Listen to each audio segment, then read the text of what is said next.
Dani, buenas tardes. Hola Julio, muy buenas tardes. Gracias por la invitación otra vez esta semana aquí a la mesa. Un saludo a todos los que nos están viendo y también Arnoldo, muy buenas tardes.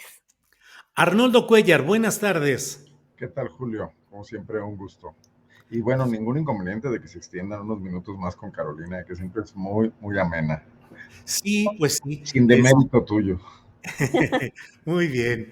Así es muy interesante todo lo que plantea Carolina con un estilo y un sentido muy alegre, muy agradable para ir analizando cosas pues bien complicadas. Arnoldo Cuellar, hoy el presidente de la República en su conferencia mañanera de prensa dijo que no es con ese rollo de los espectaculares, que no sirven para nada y que recomienda que no los utilicen porque si no van a caer en las mismas prácticas de lo que hacen los del flanco político contrario. Claudia Sheinbaum luego lo dijo, sí, claro que tiene razón el presidente, hay que quitar, no hay que recurrir a esos tales espectaculares. ¿Cómo ves esta narrativa tan contradictoria, pero en el fondo los hechos son un enorme número de espectaculares por todo el país, de los cuales nadie se quiere hacer cargo de quién los financia, por qué los ponen o cuál es la responsabilidad política de ello? ¿Cómo ves el tema, Arnoldo? Tiene varios pisos esta situación. A ver si alcanzo a recorrer algunos y llego al sótano o me quedo en medio. El primerísimo es que el presidente, si hubiese dicho esto en la famosa cena aquella del restaurante de la librería Porrúa, quizás hubieran pasado otras cosas, ¿no? Cuando planteó las reglas de este juego después de la elección del Estado de México. Creo que hubiera sido un buen momento para decirles campañas austeras, campañas de ideas, algo que el presidente mucho predica, ir al pueblo, ese pueblo que el propio presidente asegura que está ya más politizado y que no lo engañan fácilmente. Creo que hubiera sido el momento para que la campaña de Morena se marcara con un tono distinto. Decirlo ahora, cuando esto está convertido en un escándalo, del que por cierto nadie se escapa. Aquí en Guanajuato los propios aspirantes a la gubernatura, bueno, pues ya están planteando el tema de igual manera con espectaculares que nadie sabe quién paga. Y ayer se hizo alusión a un precandidato en Veracruz de Morena, por cierto, el secretario de gobierno, que también el presidente condenó. Creo que el paso lógico después de lo que dijo ayer era el que dio hoy. Ese sería un primer asunto. O sea, Morena no está haciendo nada diferente en su precampaña interna, que se planteaba distinta, revolucionaria, anti-dedazo, anti-tapado, etcétera, a lo que llegaron a inventar estos estrategas, estos politólogos, estos constructores de imagen, campañólogos españoles, norteamericanos, que trajeron acá a Vicente Fox y algunos otros, y que han hecho yo creo que su agosto en México. Imagino que en este momento les está yendo súper bien a todos, ¿no? El otro tema es quién pompó, como también dice el clásico Chicoche, también muy del ánimo presidencial. Ya vimos que el INE es incapaz de supervisar incluso lo que pasa dentro de los procesos electorales. Lo ha sido en el pasado, los Ciros Murayamas y todos estos personajes no pudieron nunca encontrar una fórmula que sirviera para garantizar que se respetaran los límites legales de las campañas. Por otra parte, límites irreales que definían los partidos en las cámaras y que luego ellos mismos violentaban alegremente. Mucho menos podrá hacerlo con este fenómeno de las precampañas políticas. Entonces estamos inermes, ¿no? No sé quién puede entrar a investigar eso. Hay lavado tendría que ser la unidad, la UIF, ¿no? Porque creo que ahí es donde podría saberse qué tipo de empresas, qué tipo de dependencias públicas, etcétera, deben tener cuentas fiscales las empresas que manejan espectaculares, que algunas de ellas son de Televisa, otras son de Milenio, bueno, del consorcio al que pertenece Milenio, de Monterrey. Alguien ahí debe saber qué está pasando. No me queda claro que lo sepamos en esta ocasión. Pero hay un tercer nivel, Julio, que es esta frivolización de un país que está discutiendo mucho más allá de quién lo gobierna, cómo empieza a enfrentar sus problemas elementales. Y frente al tema que hace no mucho era el centro de las campañas, cómo crece México, cómo se inserta en el primer mundo, cómo aprovechamos el boom de la globalización, el nearshoring y todas estas cosas.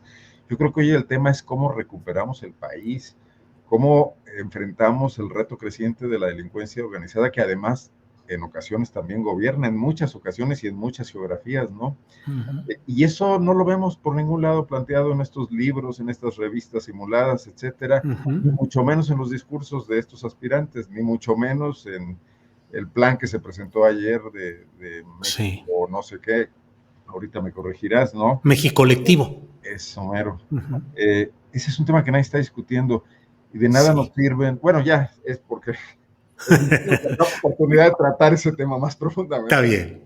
Órale, antes de que el chat se incendie de las exigencias de dónde está Temoris, y están a punto ya así diciendo dónde está, bla, bla, vamos a presentar lo que ya está aquí nuestro compañero Temoris Greco. Temoris, buenas tardes. Hola Julio, Dani, Arnoldo, perdón, Hola, hola. ando un poco distraído y yo, o sea, bueno, y ahora parece que empezaron muy a tiempo, pero además apachurrado por la muerte de Damián Mendoza, un gran compañero, uno de los bastiones de Ojos de Perro y amigo mío por décadas, pero quisiera comentar un poquito sobre él al final, ya en Por en los favor. postrecitos.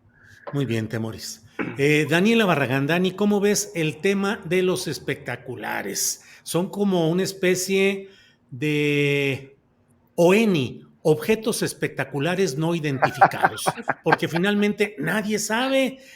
Adán Augusto hasta ha dicho que ha presentado o que va a presentar denuncias. Hombre, ¿cómo es posible que anden poniendo espectaculares con su nombre y su foto y promoviéndolo a él cuando él no sabe absolutamente nada de ello? El presidente de la República ha dicho hoy que no recomienda tal tema, pero ¿cómo lo has visto, Daniela?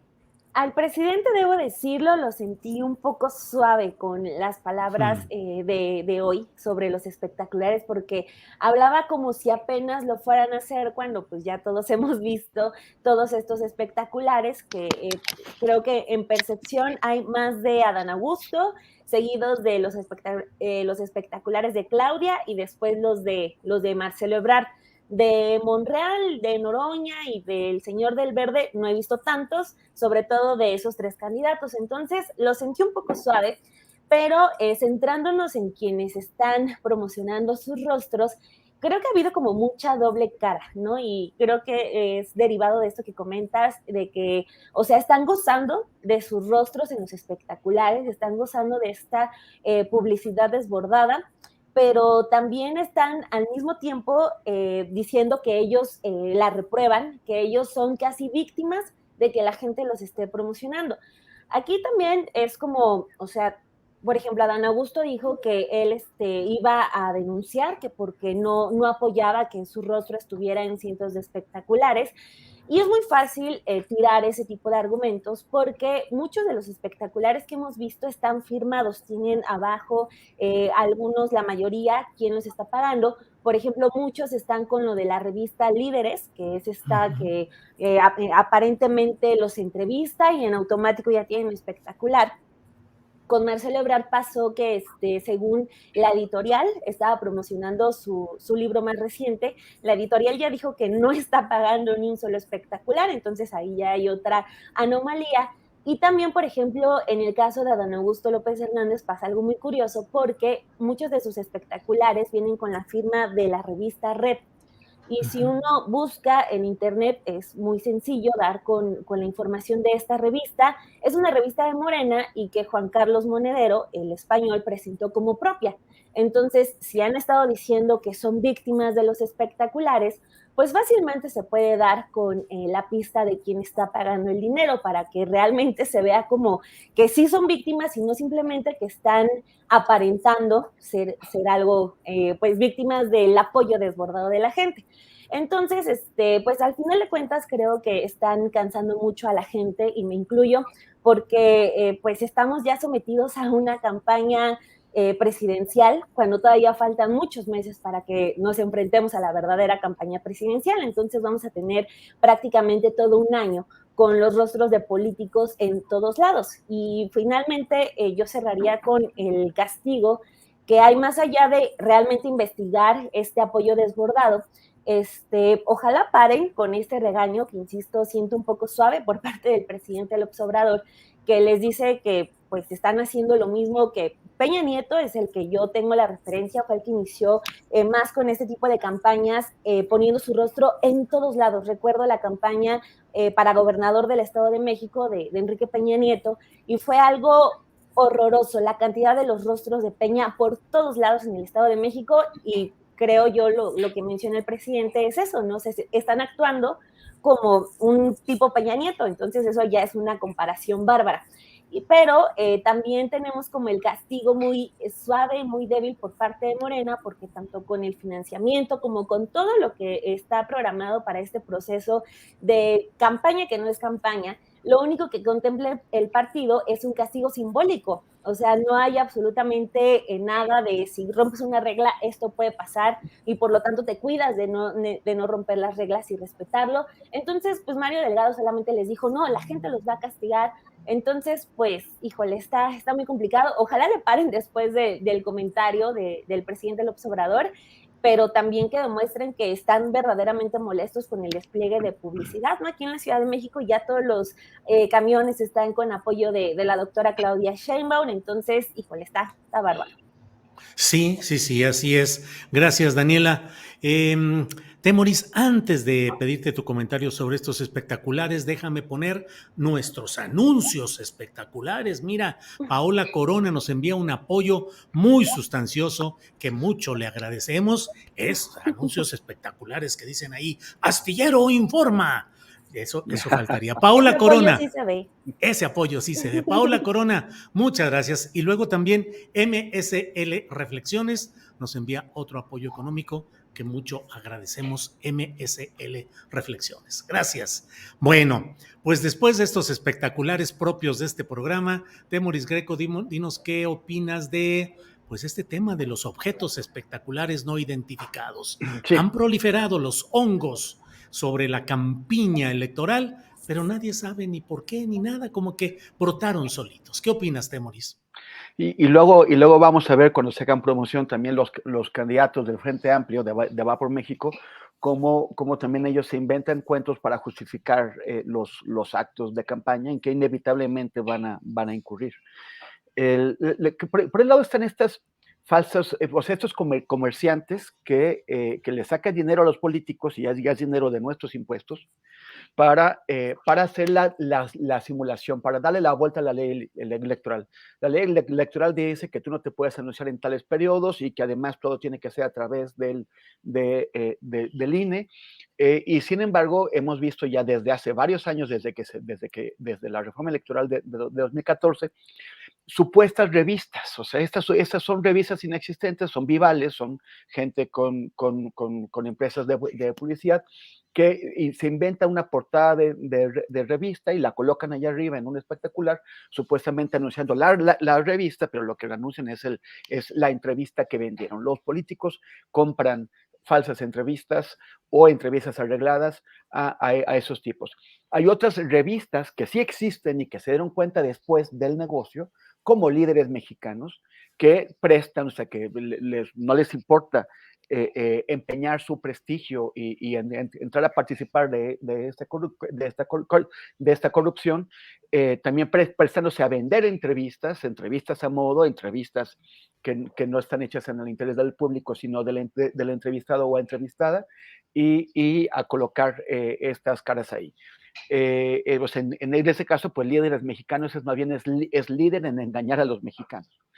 Y la cosa es o sea, es verdad quien pregunta, quién pompó. Uh-huh. Estos no son regalos, no son, o sea, como desinteresados. Todo eso son, en primer lugar, contribuciones de campaña que deberían ser registradas adecuadamente por el INE, pero además de eso, son contribuciones o apoyos que generan un favor, una deuda a favor del que está pagando, una deuda en la que compromete al candidato o candidata. Por esto, lo que ya había comentado, todos los partidos, con excepción de MC, que no lo hace porque no le conviene, pero todos los partidos se han lanzado a violar la ley electoral abiertamente frente a las narices de todos. Y cuando podrían haberse puesto de acuerdo, si no les convenía, para reformar la ley y adelantar las precampañas.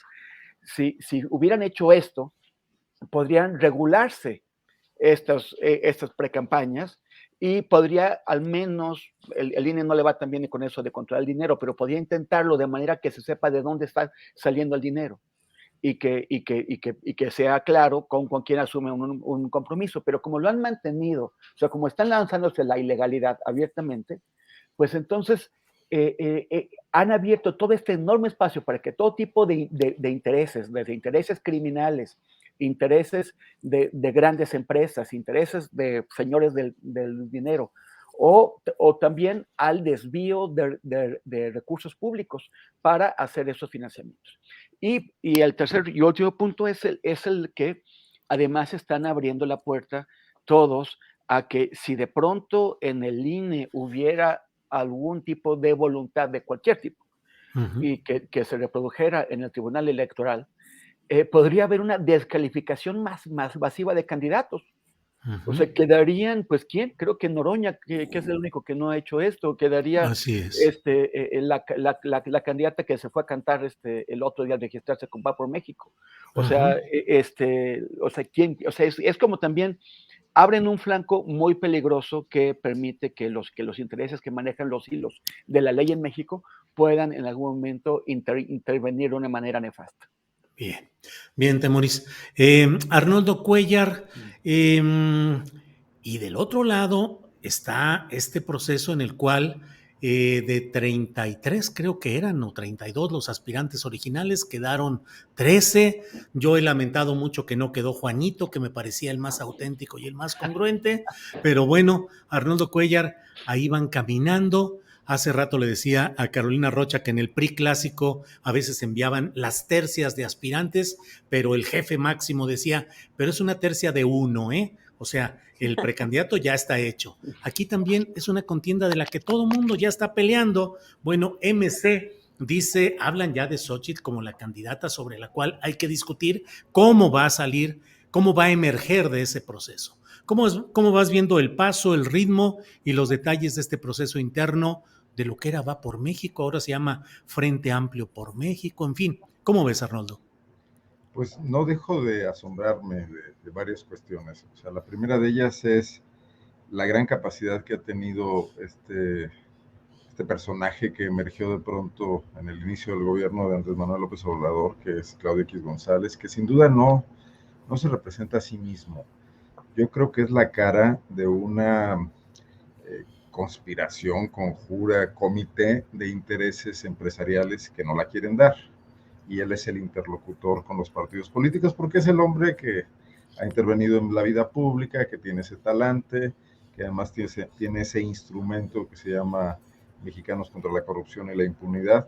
Yo me acuerdo mucho cómo Mexicanos contra la Corrupción investigó en un momento dado a Alito y fue el primero que destapó lo de sus casas en Campeche, y luego cómo se replegaron, y luego cómo Claudio Báez se sienta con él tranquilamente, y yo creo que ahí hubo un jalón de orejas, ¿no? Porque Alito sí se andaba yendo para el otro lado. Entonces tienes este instrumento que gobierna muy bien a los políticos, o sea, un medio de comunicación que pues, funciona como tal, como un think tank que es a la vez medio de comunicación, y es litigio estratégico, y es presencia mediática, y es cabeza de un grupo de estrategia política. Pero cómo ha sometido a lo que era pues una clase política prepotente, altanera, que no aceptaba ningún tipo de sugerencias, o por supuesto nunca apelaba a la sociedad, ni mucho menos, y que manejó durante muchos años la construcción del escenario electoral mexicano, negociando con presidentes de la República, por lo menos de dos partidos políticos, ¿no? Algunas veces uno de ellos gobernando, otras veces los de enfrente, pero siempre poniéndose de acuerdo en lo que es una mafia política, pues, un cártel. Pero hoy ese cártel demostró su tamaño cuando muy rápidamente estos intereses empresariales los metieron en cintura. Solo había que recordar cómo algunas de estas grandes empresas iban y les rogaban en las cámaras de diputados, o les compraban o los cabildeaban de diversas maneras para que cierta ley no pasara. Bueno, hoy tenemos el caso de Andorra y Televisa y Malio, ¿no? Pero eran las tabacaleras y eran las refresqueras y etcétera, ¿no? Pero hoy no, hoy esta clase política achaparrada se puso al servicio de ellos, y ya es una claque más, ¿no? Unos aplaudidores. Esa es la primera cosa que me asombra. Bueno, no debería, pero es una figura retórica. La segunda es la gran falta de imaginación para creer que volviendo a construir un producto de diseño, como en su momento lo fue el niño bonito Enrique Peña Nieto, que terminó por saturar a los habitantes de la Ciudad de México y del Estado de México, como bien dice Daniela, pero esta vez convertido pues, en una muñeca típica, ¿no? Para preparar todo este escenario en base a lo que dicen los analistas del estado de ánimo nacional y de cómo se encuentran las preferencias electorales para encontrar una vertiente que logre ser competitiva. Y sin ver que el país lo que verdaderamente está deseando de fondo es que se solucionen algunos de sus problemas. Y ahí no se está en absoluto planteando ni con mucho eso. Con todo y lo fallido que es esta apuesta de Ángel, de Marcelo Ebrard, que sí le dieron al clavo los que dijeron que parecía anuncio de Telcel vendiendo un nuevo plan. Por lo menos Marcelo está hablando de la seguridad, está detectando que ese es un tema al que hay que darle una respuesta. La respuesta puede no ser la más conveniente, puede venir mal empaquetada, puede ser pésima idea, convertirnos en la nueva Corea del Norte o del Sur o China, pero habla del tema. Y del otro lado no están hablando en absoluto del tema, a grado tal que México Electivo, que lee eso, les plantea un plan de gobierno, ¿no? O sea que ya hicieron la chamba de Gurría. Entonces, sí, esas dos partes son las que de repente digo, bueno, ¿qué no están viendo el país? O sea, ¿cuál es el éxito de Andrés Manuel López Obrador? El último político que ha encontrado una fórmula, bueno, el único, si mal no recuerdo, de conseguir aprovechar, modificar o representar un estado de ánimo, ¿no? Que fue el del tema de la corrupción de Enrique Peña Nieto. Pues fue primero que traía el pulso porque había recorrido el país no sé cuántas veces, porque se había opuesto no sé cuántas veces, porque se había sentado en esas mesas que hoy le ha dado por recordar, donde le querían convencer de subirse al FOAPROA, etcétera, porque los conoce, conocía a la clase política y conocía abajo que todo el mundo estaba harto de esa clase política. Entonces, hizo algunas conexiones, es un hombre tosudo, consistente, no necesitó espectaculares. Claro, necesitó 18 años, también hay que tomar eso. Pero produjo eso que hoy quieren producir en 5 minutos. ¿No? Así es, Arnoldo. Bien, Daniela Barragán, ¿cómo ves el tema de los Robocops, la ciencia ficción y todo lo que ha planteado Marcelo Ebrard? Hay quienes dicen que roza o tiene ribetes fascistoides, que implicaría una pretensión de un control automatizado hasta en el modito de andar. Daniela, imagínate, hasta el modito de andar, dicen algunos. ¿Cómo viste la presentación y cómo vas viendo la propia figura política de Marcelo Ebrard? Daniela.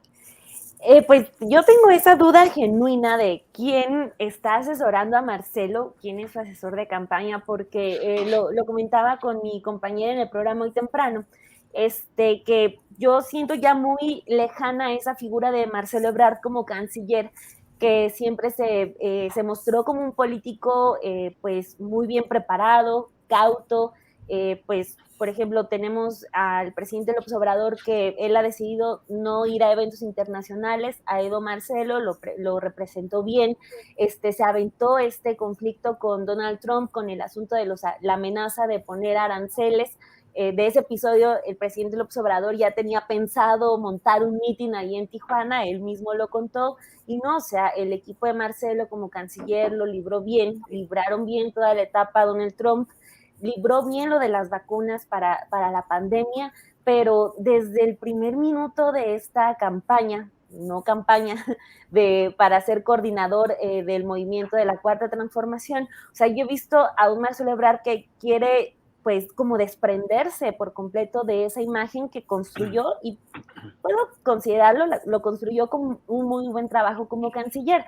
O sea, desde el inicio empezó tropezado con este asunto de la oficina, la Secretaría de la Cuarta Transformación, que iba a dirigir el hijo del presidente, y luego el hijo del presidente le dice, no, muchas gracias, nos vemos luego, y luego las imágenes que en los mercados, que cocinando, lo del Plan Ángel, o sea, sí coincido con esa parte que comenta Arnoldo, de que está bien que ya se concentren en problemas, que focalicen los problemas que necesitan solución. Lo de la inseguridad, pues sabemos todos cómo está el tema, pero pues a final de cuentas presenta esto y yo he visto puros chistes, o sea, hasta chistes de logotipo que aparece un anuncio de un bar de zona rosa. No dejo de ver memes sobre esta pues propuesta de que van a localizar a los delincuentes con su manera de caminar. O sea, la gente se está burlando de Marcelo, de cada cosa que ha estado haciendo.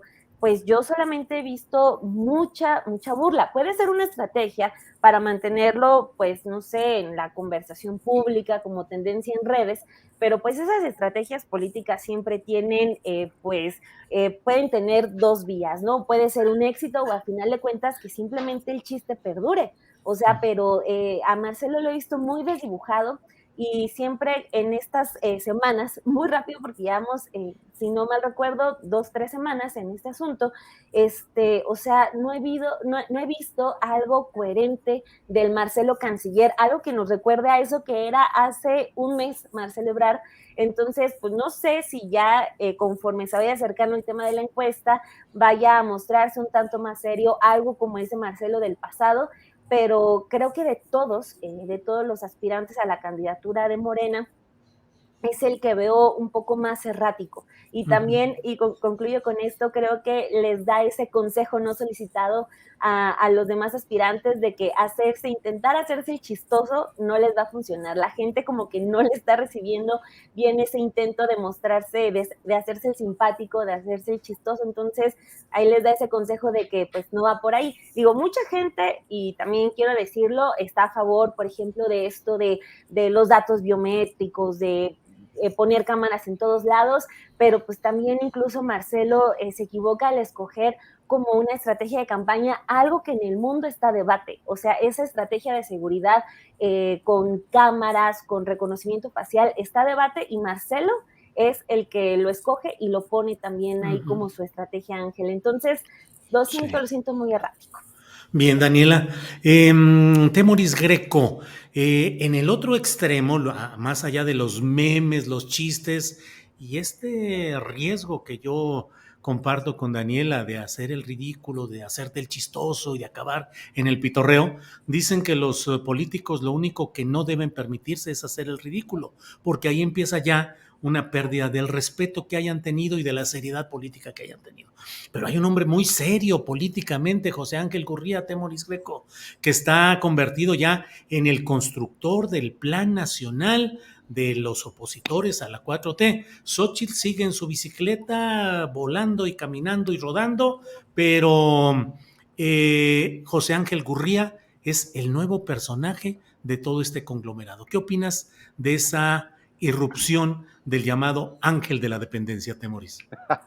Bueno, primero, quien dijo eso de que los políticos no se pueden permitir hacer el ridículo, pues se quedó antes de TikTok, ya está obsoleto, que pues le dé una ojeada, que abra un momento en su celular TikTok y ya verá a los políticos rompiendo todas las reglas que postuló. Lo del ángel de la dependencia, pues, o sea, a ver, si la candidata va a ser Xóchitl Gálvez con una supuesta agenda medio progresista, medio liberal, medio de izquierdas, pero también como racional, como no sé qué, ¿cómo es que el programa lo va a hacer, pues, un señor del pasado, del neoliberalismo, el que nos metió el Fobaproa? O sea, el Fobaproa, nos vamos a morir todos, bueno, yo creo que nada más Dani va a sobrevivir para en sus últimos años acabar pagando el último centavo del Fobaproa.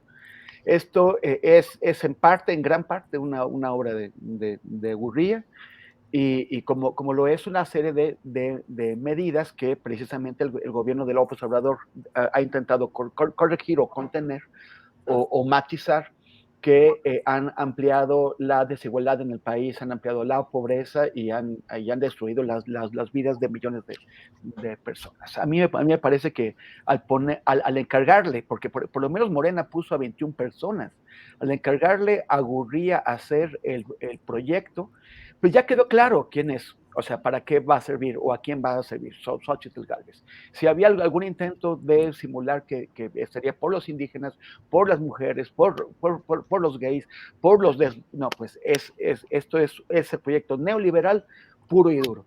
Y también quería comentar algo sobre la supuesta estrategia de seguridad que presentó Marcelo. Una estrategia se compone, entre varias cosas, del uso de instrumentos, de herramientas. Los sistemas de alta tecnología de los que están hablando no constituyen por sí mismos una estrategia. Él está enunciando un número de herramientas. Y la cosa es cómo empleas tú esas herramientas, ahí empiezas a delinear tu estrategia. O sea, él dice que presentó una estrategia, no presentó nada más que una serie de ideas desconectadas que están destinadas a apantallar, pero eso no es una estrategia. Hay peligros ahí, evidentemente, pero ya lo estamos viviendo. Por ejemplo, el uso del software Pegasus, con el que el gobierno de Enrique Peña Nieto espió a activistas y a periodistas y a defensores de derechos humanos, y con el que el gobierno de Andrés Manuel López Obrador está espiando a activistas, a periodistas, a defensores de derechos humanos. El problema no es Pegasus, el problema es cómo usas Pegasus. El problema es quién controla a los aparatos del Estado, como la Fiscalía General, como el Centro de Inteligencia, como la Sedena y CEMAR, que pueden usar esos instrumentos. Ni el gobierno federal, ni los de los estados, ni el Congreso de la Unión, ni los congresos locales se han dotado de los instrumentos mínimos necesarios para controlar el uso de esos aparatos. Cuando el gobierno de que sea de derechas, de izquierda, de arriba para abajo, tiene acceso irrestricto, sin control, sin vigilancia a estos instrumentos de espionaje y de supervisión de lo que hacen los ciudadanos, acaba abusando de ellos inevitablemente, todos. Sí. Por eso hace falta que el Congreso de la Unión, en primer lugar, establezca un comité de seguridad en el que estén todos los partidos y que se pueda hacer el control de lo que hacen. No se está haciendo y por eso los están espiando. Y Marcelo no solamente no tiene estrategia, sino que también debería de decirnos cómo nos va a asegurar que su gobierno, que un hipotético gobierno ebrardista, no hará un uso abusivo de esos sistemas. Bien, Temoris. Arnoldo Cuellar, Chilpancingo, una irrupción como pocas veces hemos visto. Recuerdo hace, pues no sé, 2 años en Monterrey cuando grupos de manifestantes llegaron hasta la puerta del Palacio de Gobierno en Monterrey, el Palacio del Gobierno de Nuevo León, e incendiaron incluso la puerta de ese palacio.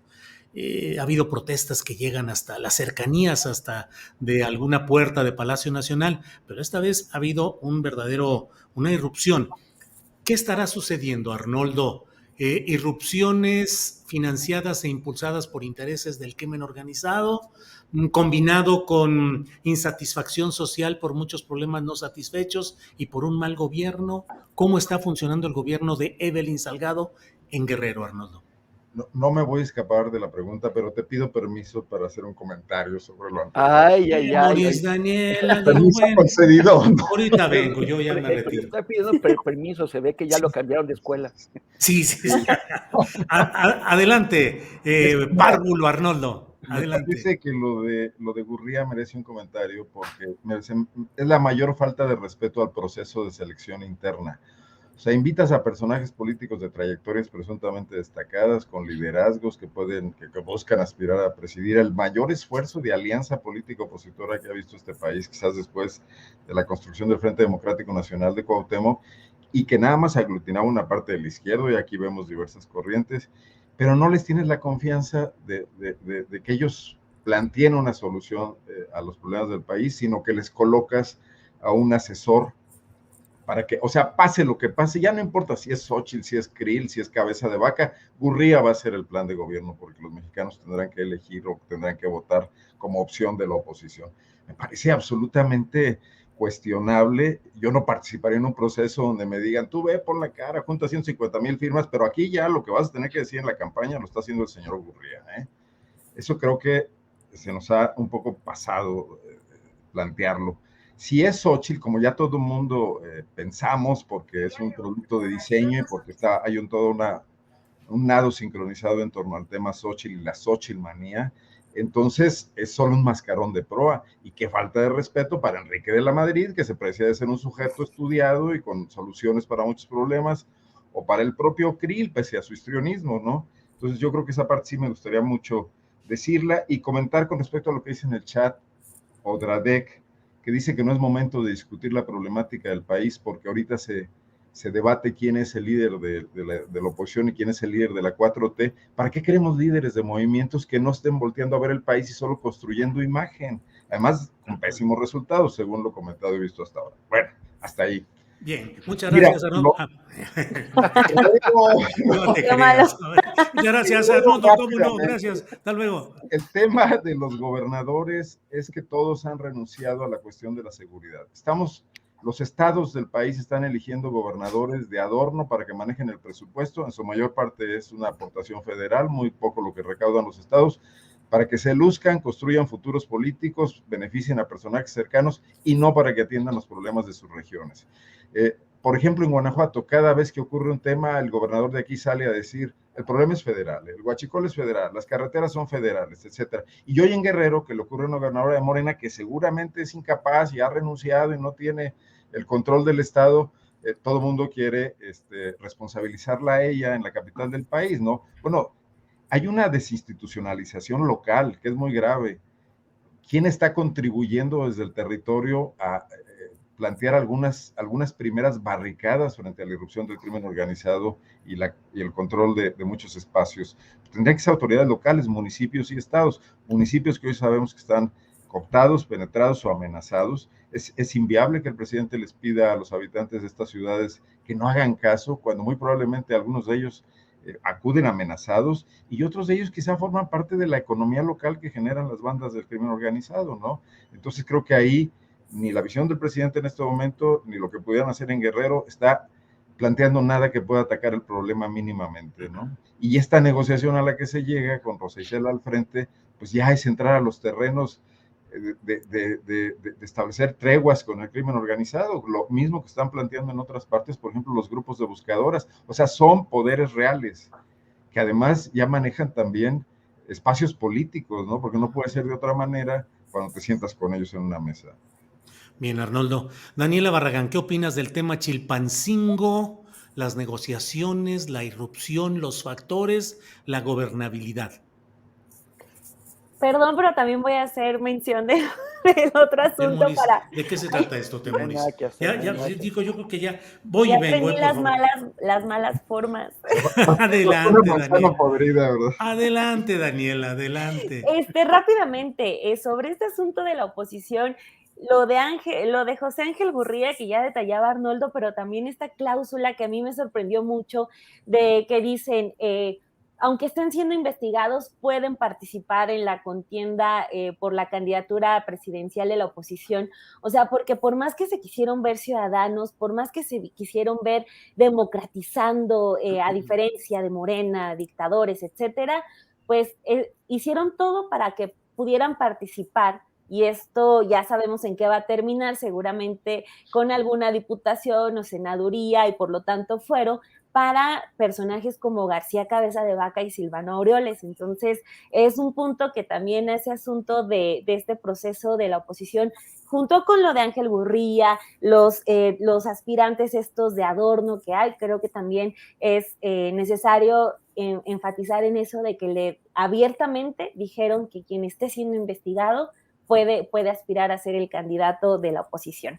Pero ahora, bueno, Daniela, incluso Gabriel Cuadri, que está en el Registro Nacional de Violencia Política contra Mujeres, aunque no hay una resolución respecto al tema del requisito de elegibilidad, que es el de tener un modo honesto de vivir. Y como no hay manera de sentenciarlo por ese concepto específico, pues esta organización, el Frente Amplio, dice adelante y registra también al propio Cuadri, Daniela. Sí, está mostrando sus contradicciones muy rápido, o sea, porque aunque se dice en sociedad civil, ellos impulsaron muchas veces estos formatos 3 de 3, por ejemplo, el 3 de 3 de transparencia, el 3 de 3 de violencia de género, pero resulta que no, o sea que cuando sí funciona, cuando lo podemos usar de campaña, sí lo impulsamos, pero cuando ya se contrapone contra las personas que tienen relevancia en nuestro movimiento, ahí sí ya lo dejamos de lado. Eso, insisto, muestra sus contradicciones bárbaras de estos que se quieren decir ciudadanos, insisten en decirse ciudadanos, aunque ya vimos que no hubo ni un solo ciudadano en estos 13 perfiles que quedaron. Pero bueno, ya dicho esa mención sobre el tema de la oposición. Gracias, Daniela. Perdón. También castigada. No, hombre, adelante. Rápidamente, sí. No. Siento que son como dos partes de este asunto. El primero, lo delicado, ¿no? Las imágenes que vimos ayer, el que haya personas privadas de su libertad, que se ha dicho que están bien, pero pues es un asunto muy delicado. A mí también me alarmó incluso lo que dice el presidente López Obrador, pidiéndole a la gente que no se alarme, que no se confronte. Entonces, o sea, está delicada la situación. Quizá, espero, por dentro se esté analizando con la debida seriedad. Hoy ya a Rosa Isela Rodríguez la vimos muy cauta al momento de decir es este grupo delictivo, los ardillos están pidiendo la liberación de estas personas, pero no se va a aceptar eso. Incluso dice, ya el gobierno federal no puede ni siquiera decidir si salen libres o no. Lo otro que también siento en contraparte de todo esto, de decir abiertamente que se está en una situación delicada, es, por ejemplo, el llamado que hace el presidente a las personas al hablar de esta base social que tienen los pues ciertos grupos delictivos en varias zonas del país, que dice que no se dejen manipular, que no se dejen engañar. Híjole, ahí sí también me generó un poco de ruido porque pues no es que te dejes manipular tan fácil frente a un criminal, ¿no? O sea, no es que por gusto o por ignorancia te dejes manipular, sino que también hay un ejercicio de poder en esa exigencia de que vaya la gente a manifestarse. Entonces, pues está tensa la situación. También creo que debería estar más activa la gobernadora, porque a la gobernadora se le ve muy activa cuando ve a Claudia Sheinbaum, cuando ve al presidente, cuando viene a Palacio Nacional, y ahorita anda muy cauta, ojalá esté trabajando, pero de que al menos en apariencia debería mostrarse más comprometida con informar sobre lo que está ocurriendo, creo que sí debería. Pero bueno, en fin, pues esperar también a que pues estén bien y salgan con bien estas más de 10 personas que están retenidas por estos grupos. Bien, Daniela.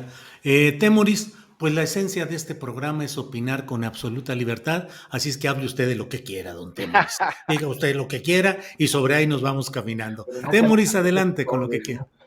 Oye, pues yo quiero quejarme de mi vecina que está pegando aquí. Así, pum, pum, pum. No es cierto. No, bueno, también sobre el tema, primero varias cosas. Hay que recordar que el gobierno de Guerrero tiene una gobernadora por rebote, por casualidad.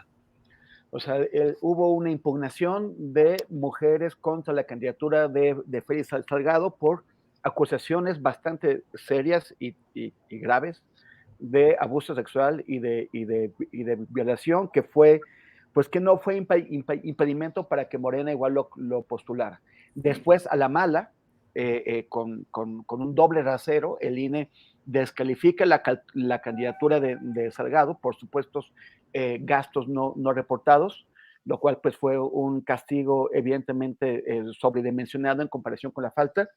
Y entonces, y para muchos morenistas pareció una especie de justicia poética que quedara en su lugar como candidata su hija, Evelyn, que además esto parecía anticipar una especie de doble sexenio salgadista, o sea, que se vaya Evelyn al final de su mandato y que quede su papá.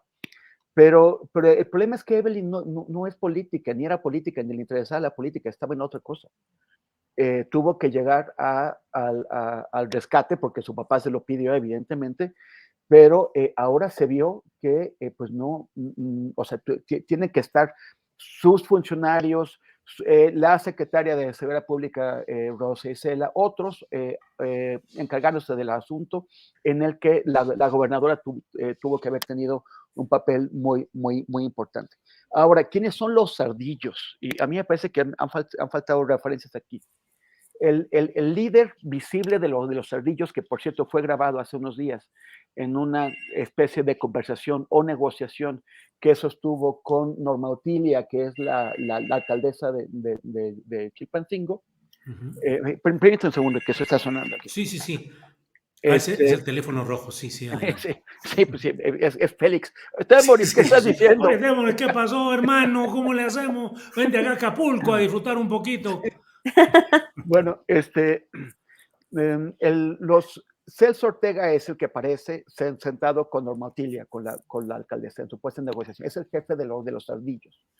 Y Celso Ortega es además el hermano de Bernardo Ortega. Bernardo Ortega, de 2012 a 2015, fue un diputado local del PRD y presidente del PRD local. Este grupo, los ardillos, no es solamente un grupo criminal. Demostró, en estos días está demostrando su capacidad de movilización social enorme, miles de personas, incluidos muchos comisarios ejidales. Evidentemente en Quechultenango y los municipios que ellos controlan no hay una libertad para elegir a los comisarios.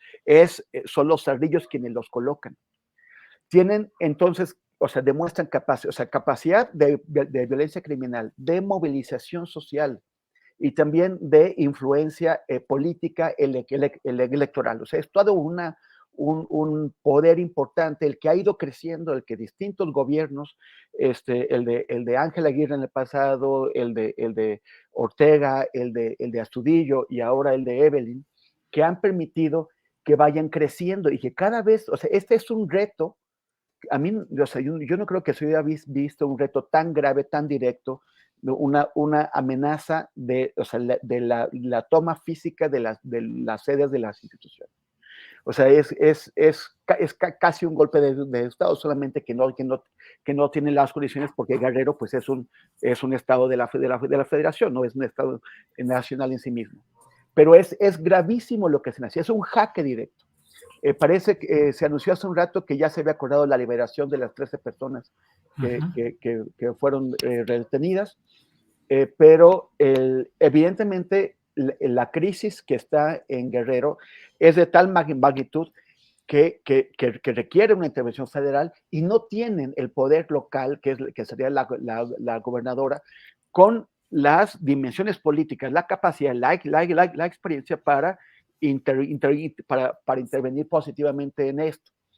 Es muy grave. Y además está el riesgo de que una vez que los ardillos, que está en pugna con otros grupos, está en pugna con los flacos de Tlacotepec, está en pugna con los rojos de Chilapa, que son todos poblaciones de los alrededores, que una vez que lleguen a un acuerdo con los ardillos, que los rojos o los flacos quieran recuperar terreno y recuperar, porque lo que está haciendo es que los ardillos adquieren una influencia social y una autoridad que no se ha visto hasta ahora, que sus competidores quieran retarlos y enfrentarlos, intentando hacer acciones parecidas, con el fin también de ganar autoridad y legitimidad ante la gente. Una legitimidad que no es política, no es electoral, pero sí es la que te gana la movilización.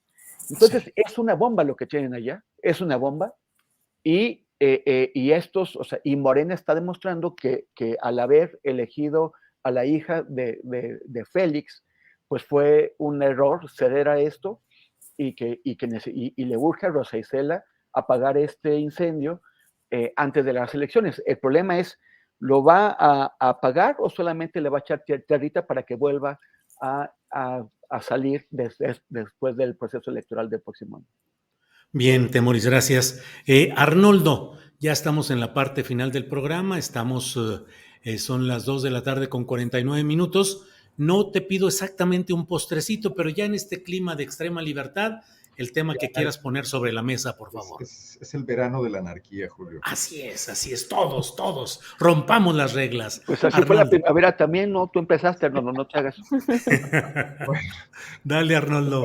No puede uno aquí hacer nada sin ser señalado, flamígero. Oigan, por cierto, miren, Silvia dice, la mesa que se siente perfecta. ¿Qué les parece? La mesa Sí, perfecta de somos los los martes. Montessoris de Astillero Informa. Así es.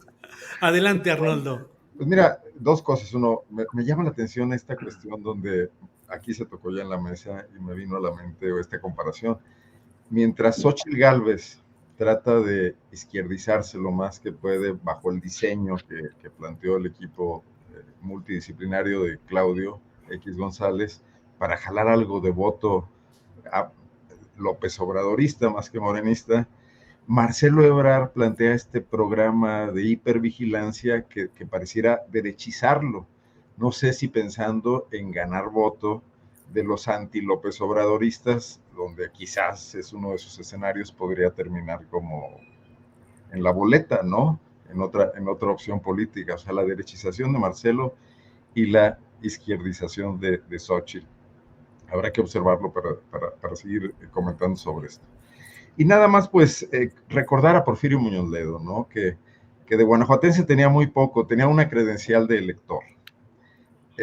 Me parece muy interesante el papel que Porfirio jugó en toda esta transición mexicana.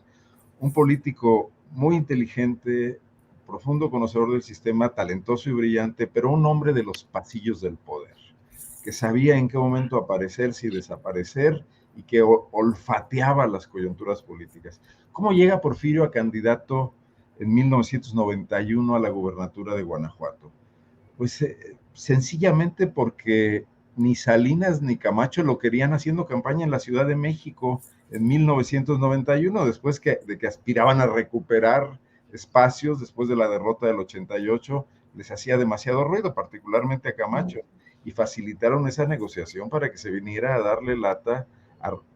Quizás pensaban que a Vicente Fox, pero terminó echándole a perder la vida política, por lo menos a Ramón Aguirre Velázquez, ¿no?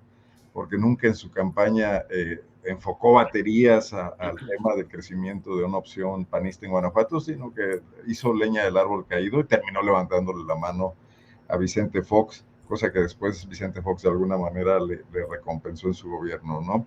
De cualquier manera, me parece un político de los que veremos pocos con esas capacidades. Yo lo definiría como un gran y brillante oportunista de la política mexicana y sin duda contribuyó mucho a los temas de la transición, aunque quizás nunca aterrizó por la falta de un anclaje de comunicación con segmentos populares o con algún segmento de la sociedad más amplio del que pudiera acceder a esos pasillos del poder y tener algún tipo de interlocución con él, ¿no?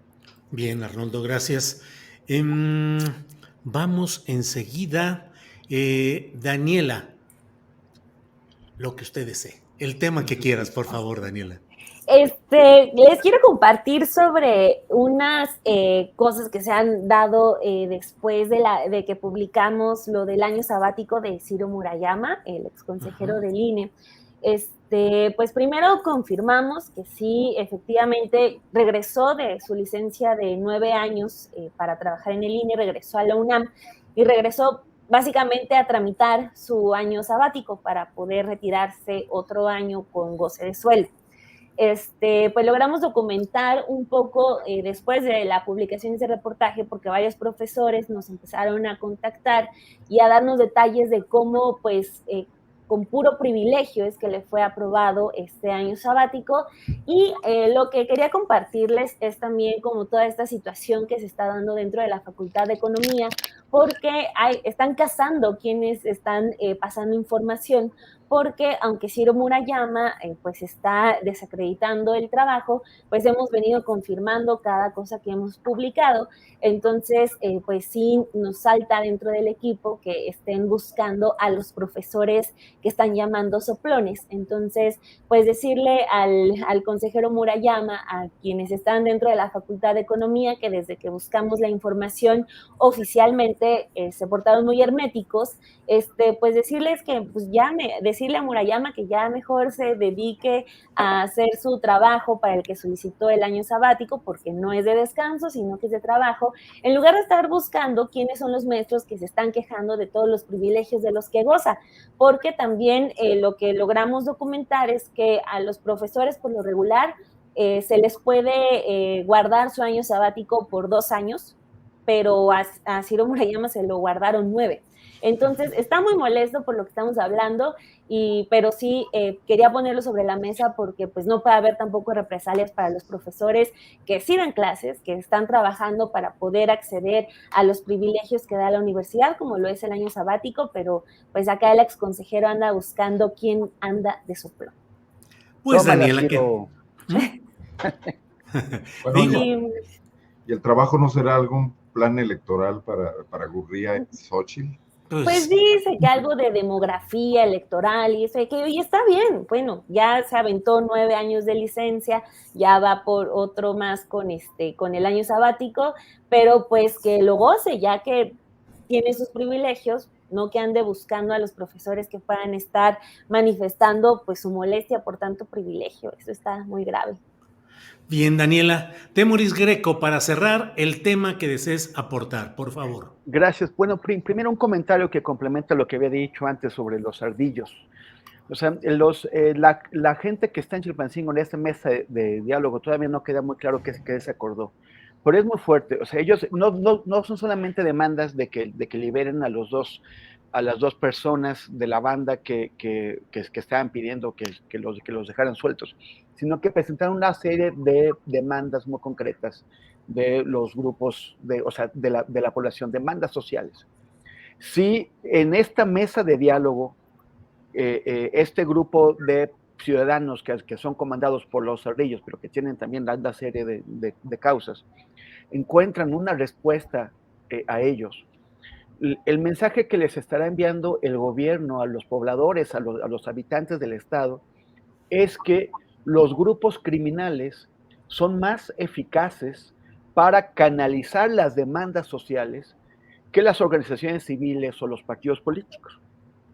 Si les empiezan a dar lo que piden a través de que, gracias a que los organizaron los ardillos y los enviaron para adelante, pues entonces otros grupos en otras partes del estado dirán lo que no podemos conseguir por aquí, lo podemos conseguir aliándonos con grupos criminales que tengan la fuerza para rendir al Estado, o sea, porque no solamente fue muy simbólico que marcharan por la autopista del Sol con estos guardias nacionales secuestrados, que lograron secuestrar, robarse este vehículo blindado, con el que destruyeron la puerta de la entrada del gobierno.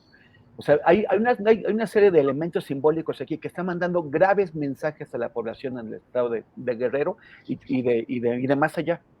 Entonces, o sea, es realmente muy, muy grave lo que está pasando. O sea, que los grupos criminales se conviertan o adquieran la legitimidad como aquellos que canalizan y obtienen exitosamente las demandas sociales. Y como había comentado, el sábado murió de un ataque cardíaco mientras estaba nadando en mar abierto. Un amigo mío desde la universidad, compañero muy querido, estuvimos en el movimiento estudiantil en aquellos tiempos y luego con el paso de los años trabajamos juntos durante 9 años en No Ojos de Perro, hasta su muerte. Murió pues muy contento, muy feliz, porque estaba muy enamorado de su chica, trabajando en cosas que le gustaban. Había ido a la playa por primera vez desde hacía 13 años, pero más allá de este detalle, él es una persona profundamente solidaria, siempre dispuesto, o sea, el que no podía observar una injusticia sin indignarse, sin intervenir, sin protestar. El que organizó grupos, cuadrillas de rescatistas en el terremoto del 17, el que intentó convencer o evitar enfrentamientos en las manifestaciones de Ayotzinapa en noviembre de 2014, el más solidario, el que siempre estaba ahí cuando cualquiera de nosotras y de nosotros lo necesitaba. Damián Mendoza, un amigo. Pues amigos, como muchos que Amigo luego sucede, muy sí. entrañable, fantástico, bueno, además editor de Mirar Morir, El Ejército en la Noche de Iguala, del tráiler de no se mata la verdad y de otros documentales de Ojos de Perro. Bueno, Sí. pues en su memoria.